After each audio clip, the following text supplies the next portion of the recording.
The history of South African karaoke continues. There was an attempt to produce commercial karaoke of South African songs within the country. However, these efforts were marred by poor quality DVDs with substandard video production. Unfortunately, these releases were immediately pirated, rendering them financially unviable for their creators. The same fate befell the first CD+G and MP3 karaoke productions, which required substantial investment to obtain backing tracks. Yet, once these were shared online, they were widely distributed without compensation to the original producers. Today, virtually every individual in possession of these collections either acquired them illegally or purchased them from individuals who engaged in large-scale piracy.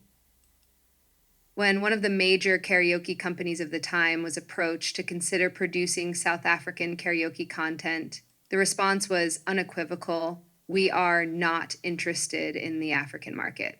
This stance was unsurprising, given that international karaoke companies were well aware of their legitimate sales figures. Despite karaoke being widely practiced across South Africa, very few had ever purchased licensed content. The country, filled with passionate singers, remained an unviable market due to rampant piracy. In essence, unless karaoke is homemade, it is unlikely to be available for legal purchase, as any commercially produced karaoke inevitably falls victim to piracy. Furthermore, even on YouTube, it is blatantly evident that our Cyborg content is being illegally downloaded, particularly in South Africa. We have raised this matter with YouTube, requesting monitoring and intervention. Additionally, we have contacted various record labels to assist in curbing this issue, given that IP addresses and even VPN usage can be traced. Reports from our YouTube channel explicitly highlight the extent of illegal downloads. One major indicator is the category known as unknown third-party devices, where such activities are registered.